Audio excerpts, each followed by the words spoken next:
যেই বীজেতে জন্ম ধরে, সৃষ্টি জগৎ যেই বীজ দিয়ে চলে, যেই বীজেতে জন্ম ধরে, শিক্ষায় সেই বুঝায় ঘরে। অনুরাগের যতন করলে এই জন্ম মৃত্যু বারণ। অনুরাগে না, এবার গুরু শুনুন। গুরু আমরা সবাই গুরু গুরু বলি। পিতা গুরু জন্মদাতা বিশেষ পালনে, তাহা হইতে মাতা শ্রেষ্ঠ হয় শতগুণে। কর্থেতে ধারণ করেন পালন পোষণ, তাইতে মাতা শ্রেষ্ঠ হয় জানিবি কারণ। তাহার শতগুণে শ্রেষ্ঠ পূজ্য মন্ত্র গুরু, ধর্ম অর্থ কাম মোক্ষ দানে কল্পতরু।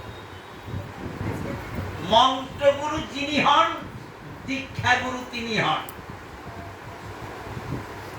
দীক্ষাগুরু মন্ত্র দিয়া কর্মবদ্ধ করে, এই কর্মবদ্ধ থাকিয়া জীব কর্মভোগ আচরে। আত্মা দর্শন কবু তিনি না করান, অনাত্মা দর্শনে জীব মুক্তি কেমনে পান।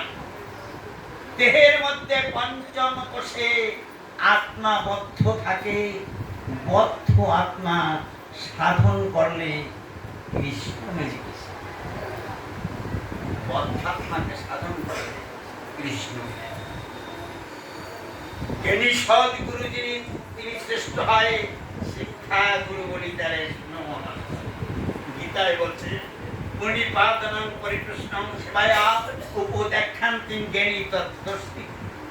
গুরুকে প্রণাম করে অকপটে নানারূপ প্রশ্ন জিজ্ঞাসা করো, তত্ত্বদর্শী জ্ঞানী গুরু তোমাকে সেই জ্ঞান উপদেশ করিয়া দিবে।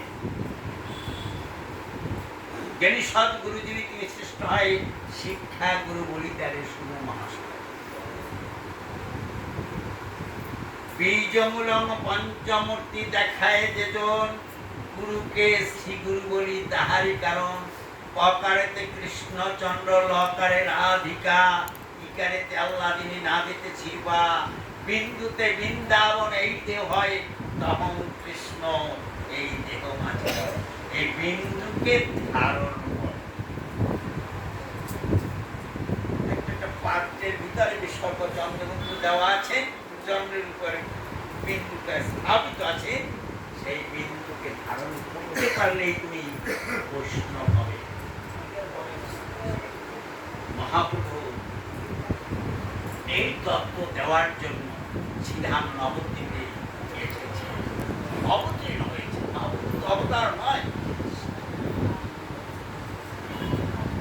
তিনি প্রেম তত্ত্ব দেওয়ার জন্য নবদ্বীপে এসেছে। প্রেম নাম নয় নাকি, কিন্তু প্রেম চৈতন্য কি বলছে, প্রেম নাম প্রচারিত এই অবতার সব